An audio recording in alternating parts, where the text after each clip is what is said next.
All right, welcome into 101 with Nolan Hoffman. We are now joined by State Rep Daniel Alders for District 6 of the Texas House to give us a preview of the special session coming up on July 21st and all of the 18 agenda items. Daniel, thanks for coming in on this Friday. We appreciate it. Thanks for having me, Nolan. Of course. So I want to get to, before I get to other stuff, I'm guessing you guys are going to be focusing heavily on providing support and relief for everybody who was impacted in those catastrophic Central Texas floods. Absolutely. We're heartbroken to see the catastrophe that has occurred across the hill country and the impact of these floods on families' lives, not only across the state of Texas, but across the country. Folks that have been sending their kids to these camps for years and generations. It's a tragedy, and I'm grateful for the governor for putting this on the call for our special session coming up in a couple of weeks, because there is more that we can do to ensure that the emergency communications systems are in place so that Texans are aware when a natural disaster is occurring. We have measures in place where they know something's coming. You know, here in East Texas, we have tornado sirens that go off, and you can actually hear them in your home, from various key locations around the community.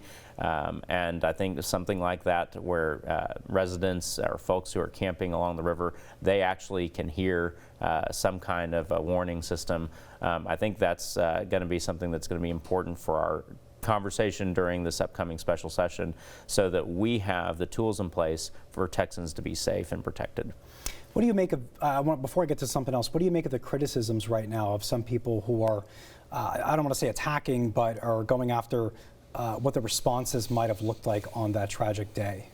You know, it's unfortunate, and obviously, when you run the tape, you see things that you could have done differently, and ways to prevent loss of life. And we can always do that. But I think the key for the moment now is to grieve with those who grieve, and understand that, I don't think there was anything malicious that occurred here. Folks can be down there. We were on the Guadalupe last summer as a family, and right there where these floods occurred. And there's no way to know for sure that that rainstorm is going to be the one that just continues to pour down with the volume that we saw over the course of a couple of hours, and create this rising water. You just never know. And so I think what we have to do is ensure that we don't take things for granted and we are on guard. When you're in a situation like that, be aware of your surroundings. But I don't think that this is the time to criticize what happened. We need to do what is necessary to ensure we do what we can to prevent it the next time. And then switching over to the subject of THC, of course, the governor vetoed Senate Bill 3, which would have banned all forms of THC in the state, but not including the state compassionate use program. What is the governor exactly looking to do after he vetoed Senate Bill 3 in this special session regarding THC?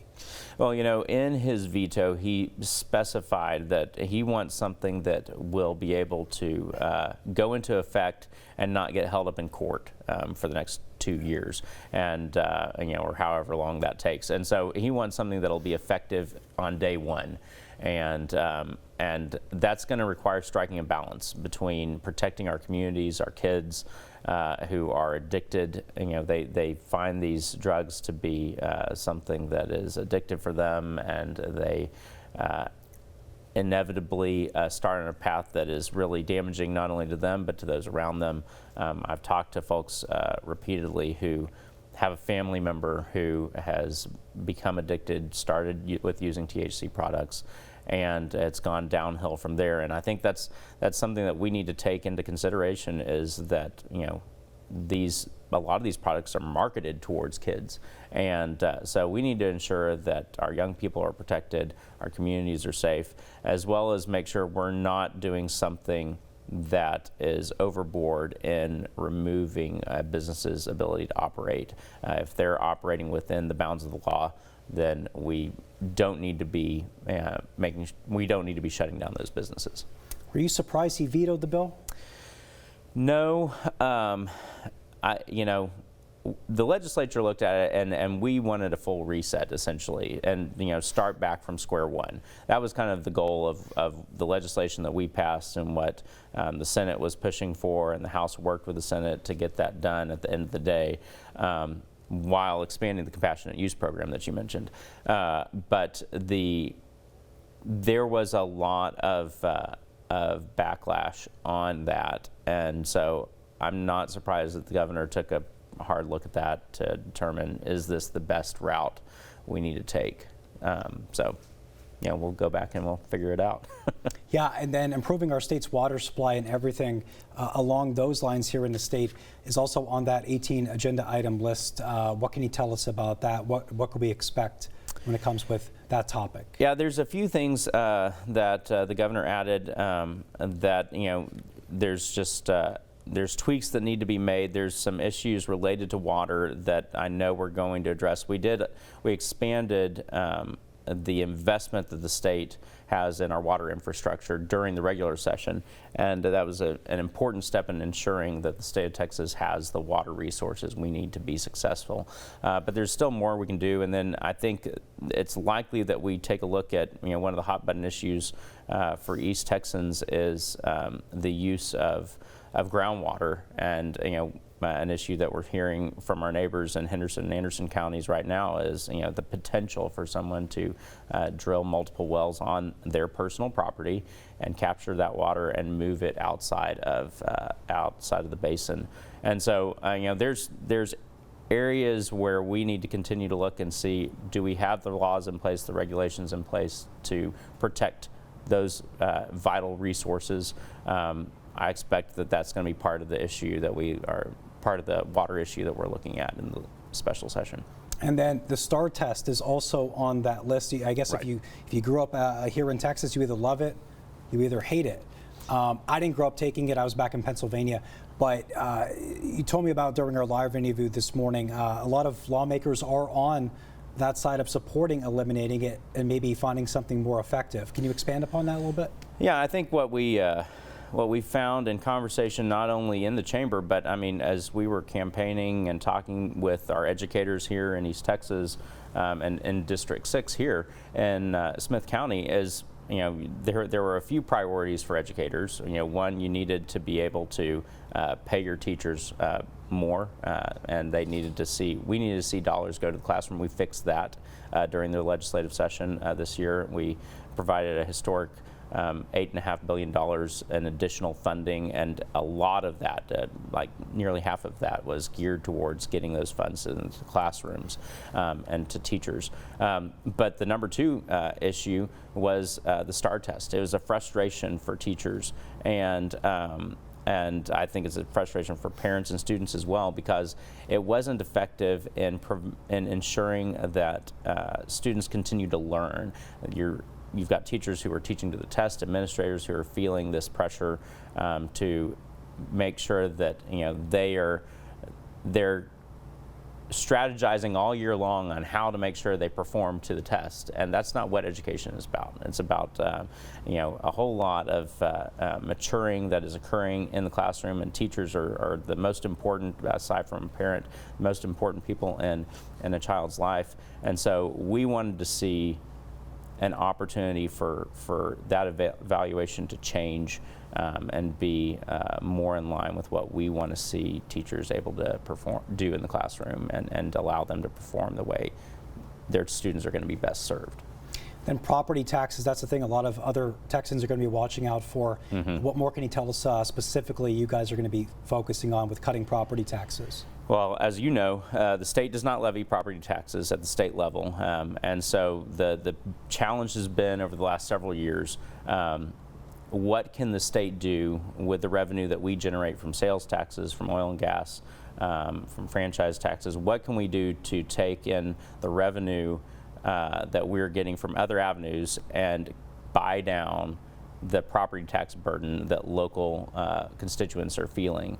And so the state has been aggressively buying down the school M&O, maintenance operations taxes, to lower that property tax burden. But there's more that we can do. The state continues to be successful. We don't have an income tax. People want to be here. The economy is growing. that's great. But our property taxes continue to rise. And so there's accountability. There are reforms that are needed at the local level as far as appraisal districts and valuations that I think would be helpful. And we're going to get a significant amount of money back from the federal government for the efforts the state has taken on in border security over the last several years. So I think that a significant portion of that should be geared towards continuing to relieve that property tax burden. But there's more we've got to do to ensure that the system in place at the local level is one that's not taking advantage of local citizens and their ability to pay taxes. So we need to ensure that they're being accountable to the citizens. There's things we can do to move the bond elections that currently occur in May, move those to November, to where more constituents are participating in the election. If you're going to increase bond debt locally, then the most constituents as possible need to be participating in that election and saying, look, this is the time for investment, historic investment. We're willing to take on this new debt, and we understand this is going to increase our property taxes. In May, it's really difficult to get that kind of turnout. People are burnt out on elections by the time you get done with the primary season and a special election or a runoff.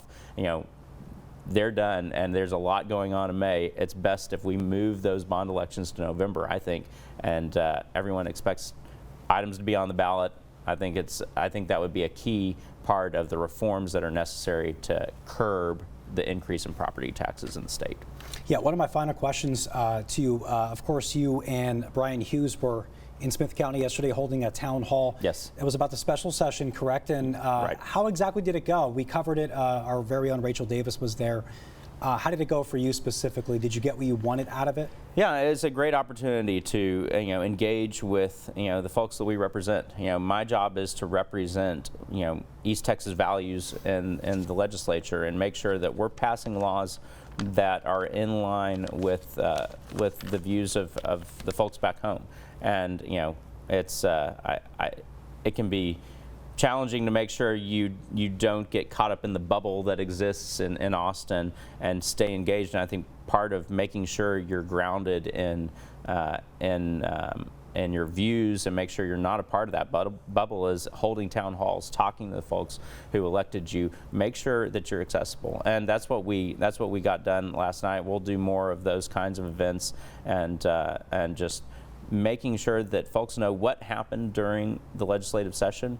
We can talk about the wins, talk about the losses. There's always going to be things that didn't get done. There's always more to do. But the important thing is that we go about our business in a way that is transparent and accountable, and having those kinds of meetings where you can engage and talk about issues is a key part of doing the job of legislating.